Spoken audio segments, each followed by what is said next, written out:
Hello, welcome back. In front of us, we got the sales brochure or catalog for 86 Escort. So, yeah. Now, this was a body change car, and the body change happened in what many refer to as 85 and a half. And I just tie these together, right? 86, 85 and a half, you really split in hairs. Now, what's interesting is 85 and a half sales brochure exists for the Escort. Um, it's all weird, but so we'll have these side by side here. We won't go too much into the differences, but we'll do some stuff just so you know.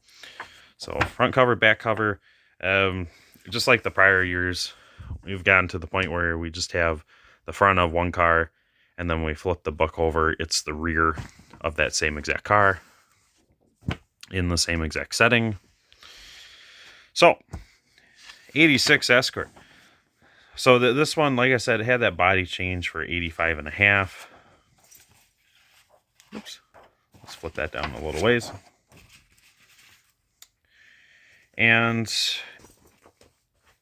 it resulted from a few things and turned into a few other things. But the change was necessitated from a few things like the new 1.9 engine. It sat a quarter of an inch taller.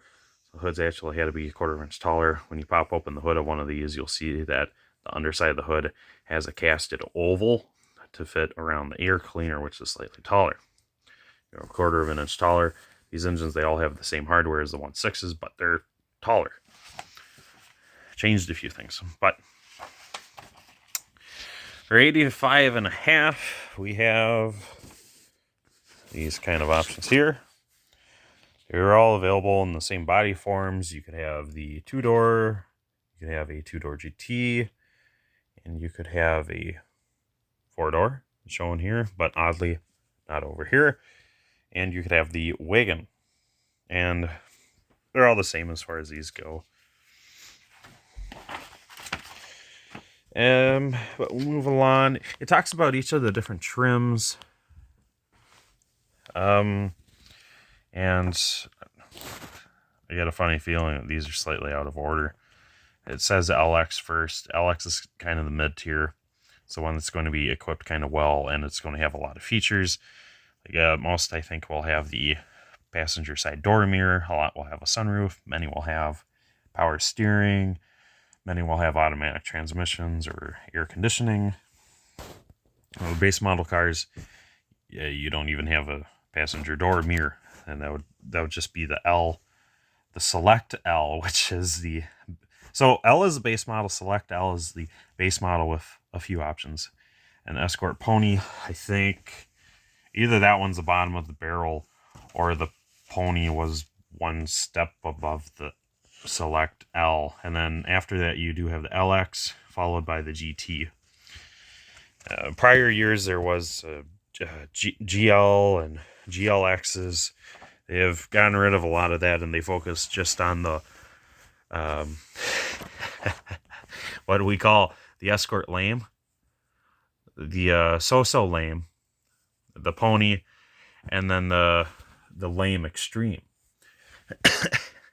And then, of course, the GT, but that's just me poking fun at this stuff. We'll dive into the options so you can see which cars are better equipped here and there. Unlike the EXP manual, these Escort ones for 86 actually have really nice poster content. You know, you could take this catalog, open to a number of these pages, and you just frame it. It makes for a great looking poster.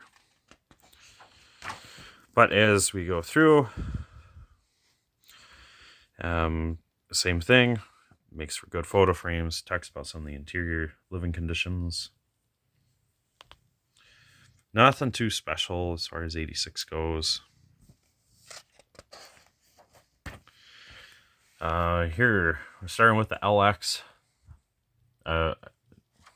Unless maybe this was the base model.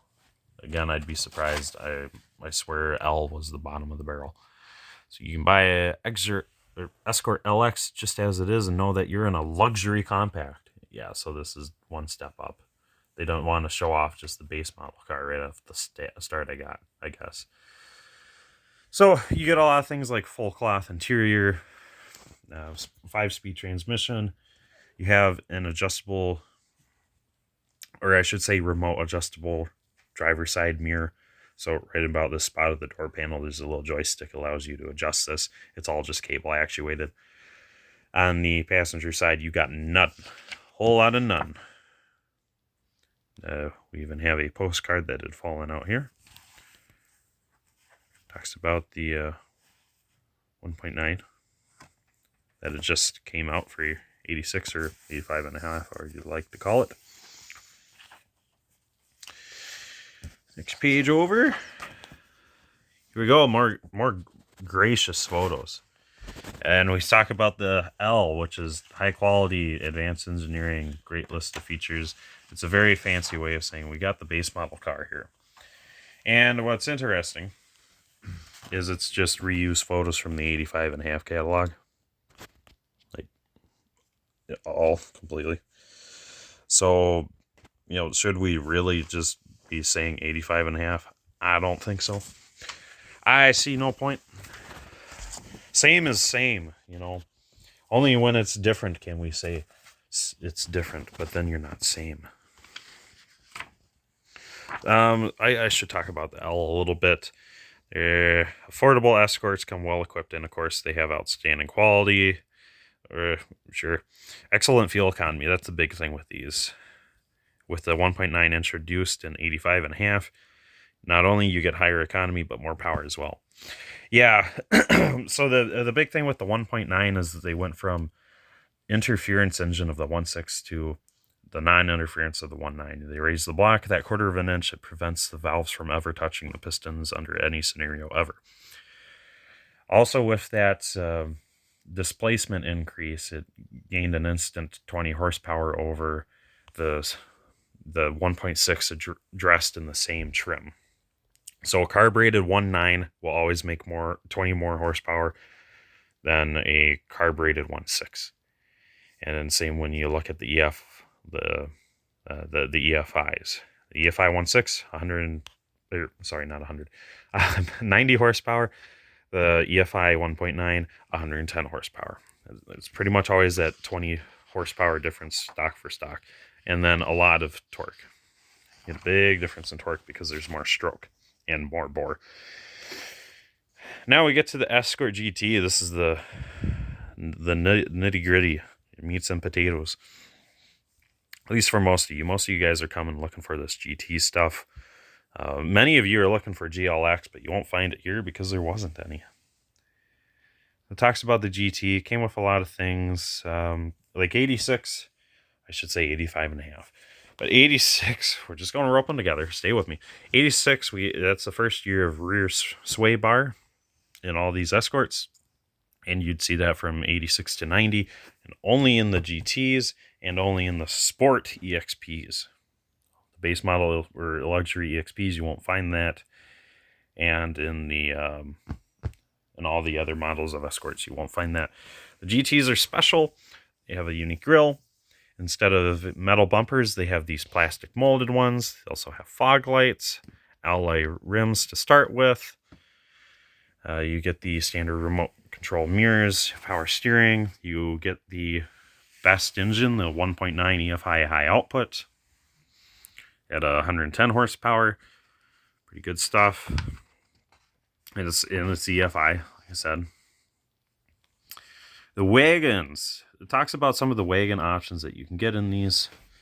I suppose I should look back on our book here. Oh, how funny that we're getting some reused photos again. And I've only turned one page. We haven't seen that yet. If we get there, we'll get there. So the wagons, let's see here.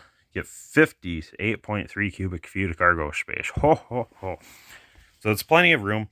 And then all these Escorts for 85 on up, 86 on up, we're talking about the body change when they changed to this front end. They made so that the rear seats were not a single bench, they were split. So you can fold down just one side or you can fold down both. But they had made it so that the front portion flips up, and by doing that, your backrest flips down and lays completely flat. So you have more cargo space in these, and then more than any Escorts previously. It makes it quite comparable with EXPs, really. It talks about the wagon. The wagons will only have the 1.9 fast burn. That's the carbureted engine. With a 4-speed manual. I don't know if you could get the 5-speed. We'll check in the chart later, but you could get automatic. What's interesting is we haven't seen any of these books talk about it yet, but you could have a diesel from 84 to 87. You could have the 2-liter Mazda diesel. It does have a 5-speed transmission, no automatic available. It talks about here, since I mentioned it, we'll just keep talking about it. It's only available in L and LX cars. It is a true diesel. Yes, it is indeed. It has an advanced glow plug system that requires only a 3-second glow time to wait at 0 degrees Fahrenheit. So on a 60-degree day, probably won't even be 3 seconds, but below 0, only 3 seconds of glow time. That's phenomenal. Any of us with the 7.3s know that sometimes you gotta glow it 2, 3 times when we're pushing 0 degrees.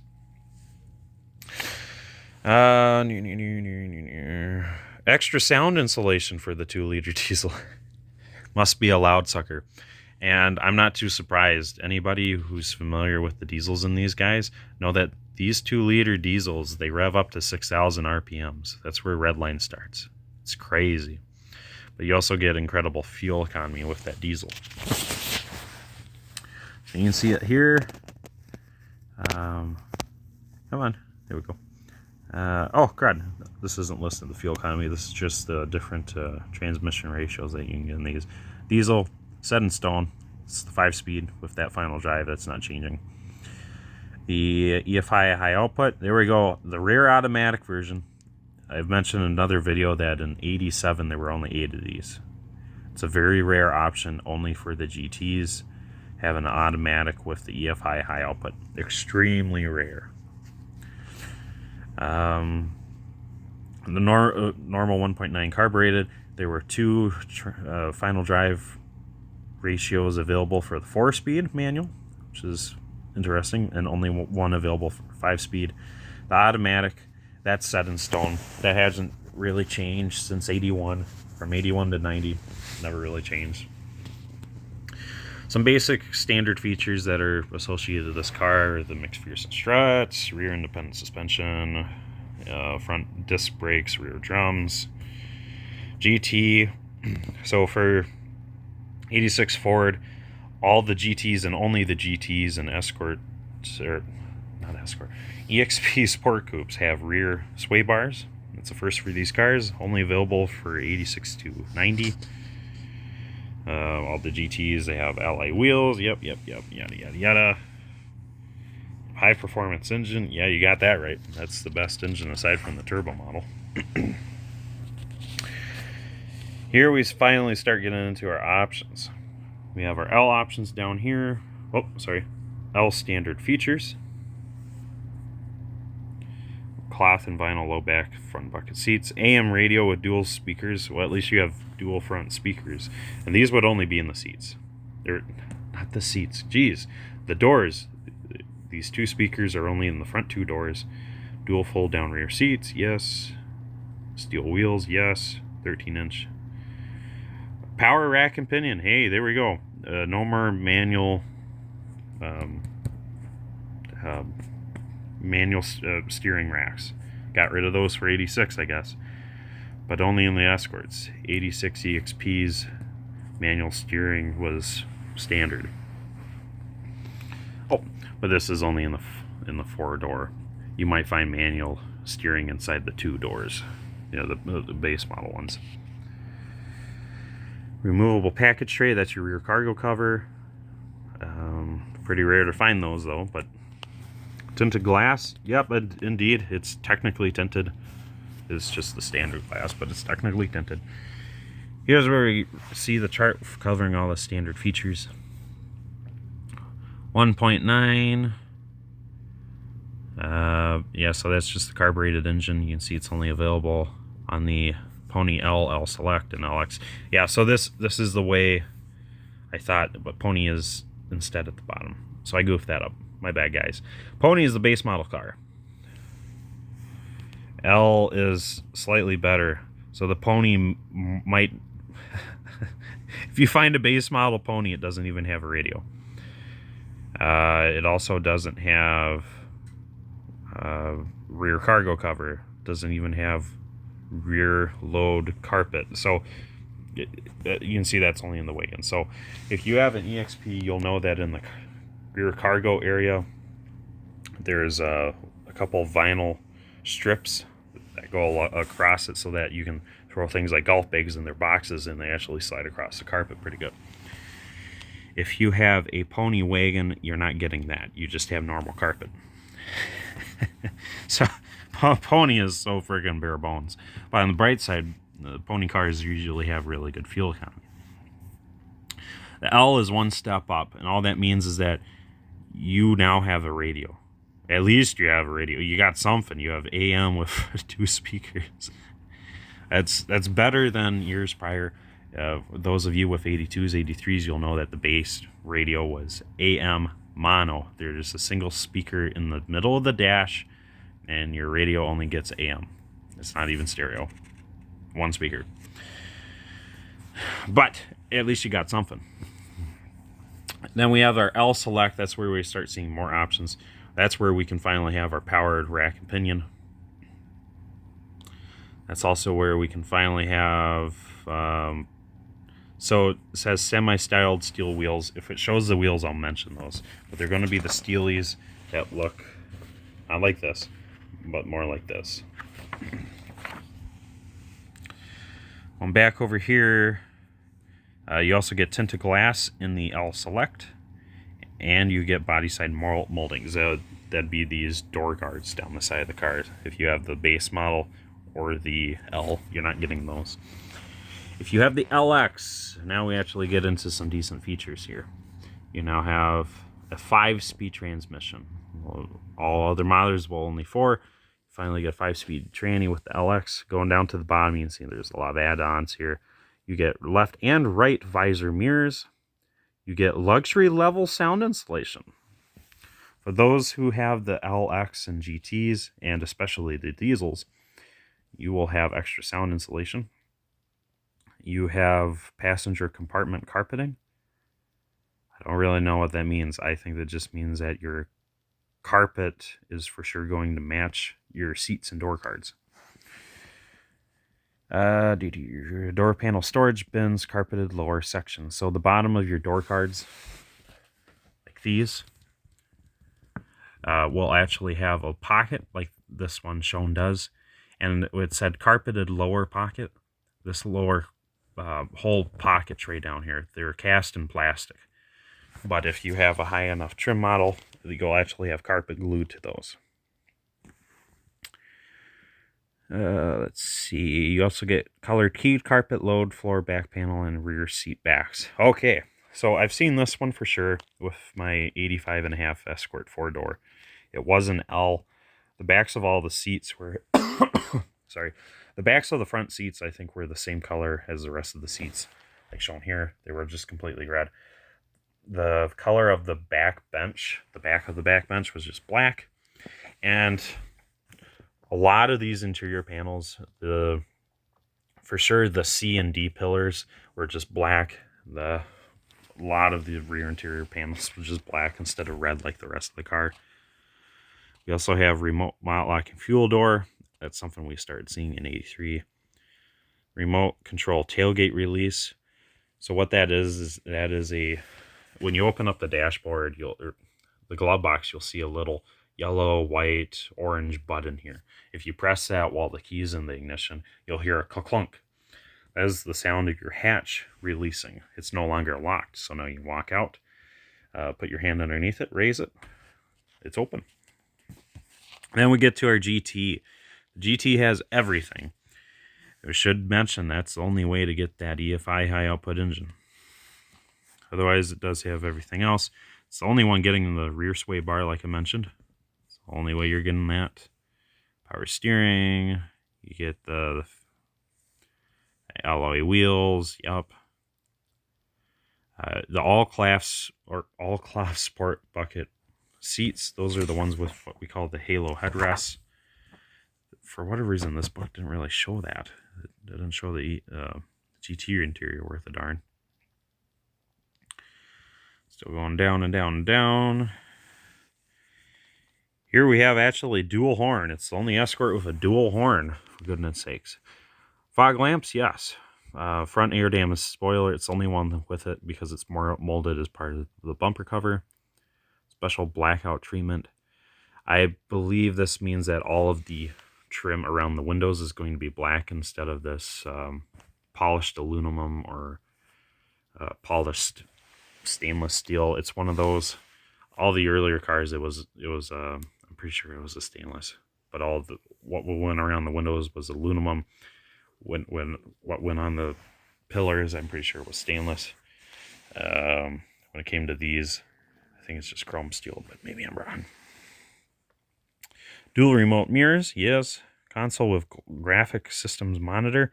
So this is the only one with what we call the idiot lights in the center console.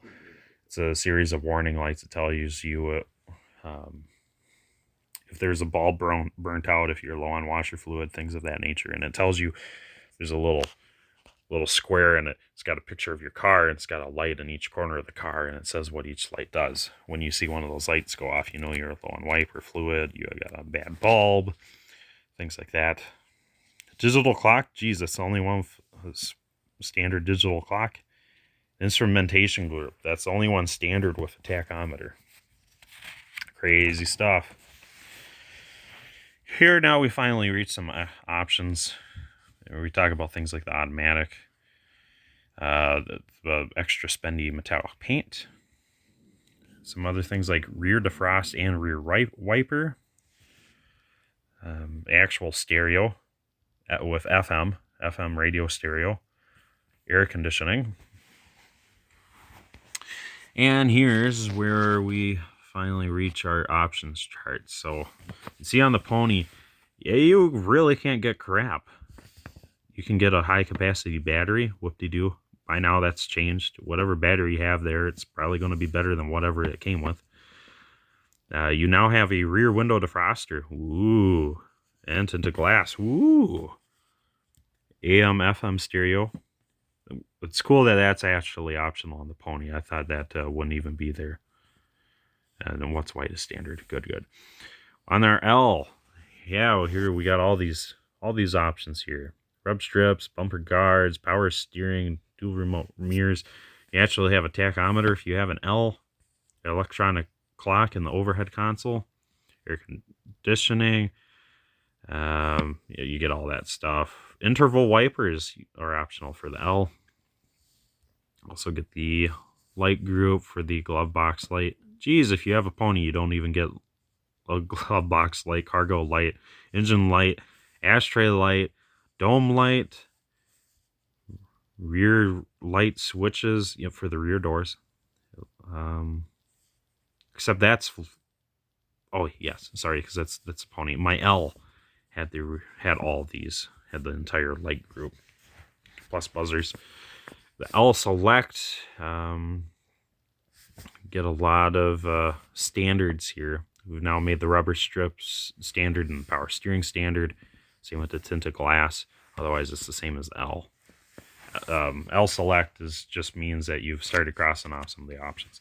LX, everything's optional. Yeah, with the same standards as the L Select.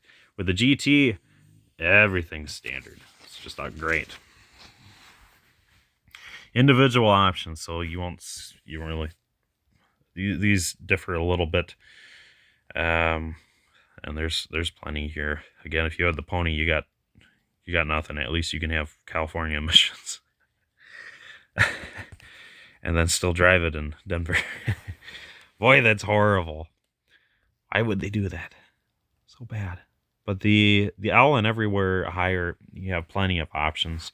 With the GT, you actually start losing some of your options here. Full size spare tire. Oh, that's because the alloy wheel is too large.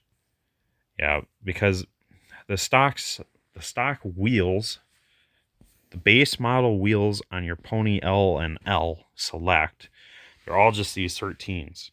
This is the same exact wheel as your spare tire. The only difference is your spare tire is a 155. So it was stretched to fit this wheel, your 5.5-inch wheel. While your standard wheel, it came with a, I think 185, somewhere between 165 and 185, and then your spare, it's a 155 stretched onto the same exact steel wheel. So that's why your full size spare tire is able to fit everything until the LX when you start getting the fancy wheels. And then colors. Actually, there's a bunch of colors. Unlike the EXP that only had 7 colors this year, the Escorts had a lot. Plentiful. You got everything from black, dark red, dark metallic red, bright red, dark blue, medium metallic blue. You have a pretty light blue. You have a beige, metallic charcoal, plain white. That's almost printer paper white, and then metallic silver. Slightly different silver, slightly different metallic silver. And here's where you actually see what kind of combinations you can get these in, and you can see each of the interior colors. This is only the 4: gray, red, blue, and cream. But you could get all those colors in black or beige or white exteriors. Get into your metallics, and some of these interior colors start getting special. And then, if you have the GTs, here's what your color combos are. For your interiors, you'd only have gray or beige, and they'd only be available with these exterior colors. So if you had a sand beige metallic with a beige interior, you probably actually have a somewhat rare car. Same if you have a silver 86 GT with a gray interior. Those are probably somewhat rare cars. Then we talk about some of the safety features, anti-theft, scheduled maintenance, things of that nature. Nothing too crazy. It's word per word, all the same stuff that we saw all the way back to 1981. Aside from, it lists the diesel stuff now too. Here we do have dimensions and cargo capacities of the car. The same thing with fuel capacity. By now, every single car is the 13-gallon fuel tank. We started seeing the 13-gallon fuel tanks in '83. They became standard on EXPs, and in '81, supposedly all the wagons had 13s. By '84, '85, or 85 and a half, they actually made 13 standard across the whole board. Curb weights, you can see they don't really change much, whether you have the 2-door, the 4-door, or the wagon. You're only talking a difference of about 80 pounds. That's what's crazy impressive here. And it is indeed true. However, the wagons do have stiffer rear springs because all that extra 80 pounds, it's in the stop right corner. So the leverage advantage on that extra weight is higher. It's got to be the only reason why they changed it. Car now stands 53.5 inches tall. The EXP, it has about 2-inch lower roof line. So you'll find that one's only 50 inches for this year. And there we have it. That's the end of the book. So now I'll check back over with our 85.5 manual and see what kind of comparisons we got between these. So in this one, they actually went further into the technological advancements that they had to make with these cars by a lot. And it's kind of odd because it's actually all just regurgitated things from 84. But we do get some pretty good cutaway photos of the new 1.9. is the carbureted model. And cut away the diesel, which is a pretty rare sight, really. The options list here is a lot easier to read, in my opinion, and it's a lot more comprehensive. It all takes place over just one page instead of 3 like this one did. They were everywhere. And then safety information. Like I said, it's practically identical, just laid out different. Measurements come out the same, nothing too crazy. And then that's about it. These 2 books, they don't have a lot of content, but there's a bunch there. So if you had to choose between getting one of these, I'd recommend getting both. You saw in this 85.5 one, talks about a lot of the technological advancements and a lot of the differences from the prior years, because this is a whole new body change. And this one, it doesn't. But you get far more photos of the cars, far better photos of the cars, as well as they go into each trim model in a pretty good detail. And while the options list is a lot harder to read because it spans across multiple pages, I believe the content is actually, when you look at the number of options listed on these in their tables, it's probably the same. But in this one, it actually shows a lot of these options next to the chart, which is a big deal. So if you had an 85.5 Escort, I recommend getting both of these. If you have an 86 Escort, I again recommend getting both of these, because the difference in these is only a production date of like 3, 4, maybe 5 months difference. It says 85.5, but it really, production of these started, if we look at the book, it says January of 85. These had only just started being produced in January or February of 85, maybe December. While these had started getting produced not very long after. You can see only August of 85. What for the book, the cars themselves were started being made in, I think, March, something like that, March, February. So if you can get to both, do get to both. If you're lucky enough, inside your 85.5, you'll have a little manual like this, and it'll talk about a few different things. Like the 1.9 does run a little smoother, and depending on which model you have, like we saw earlier, you'll have different interior insulation levels. And if you do have this fold-out pamphlet, boy, it just keeps going. Look at this. But I think this was pretty essential to the 85.5 brochure, because there's not a lot of content here. I mean, it's a lot of great stuff, but this has a lot more. So they include this to kind of split the difference.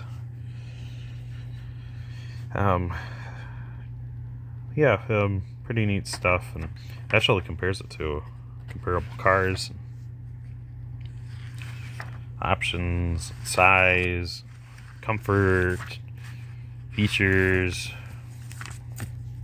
Pretty neat stuff. But the video's run on long enough. It's longer than I wanted it to be, but for those of you that want to see everything, there's that's why I make these videos. And there is a lot that I can talk about and show you that you won't find in like the Ford Heritage site. This blue manual, for instance, I don't believe is in there. And I believe the Ford website does have these fold-out pages, but they won't. They obviously don't do what I do, pop these open and talk to you about them in depth with all their insides and outs. But anywho, I've done plenty of that today. So stay tuned. We'll do more of these. I do have the 87 books on up. So just keep an eye out. We'll get to those. And As I find other books relating to these cars, I'll dive through them. Thank you.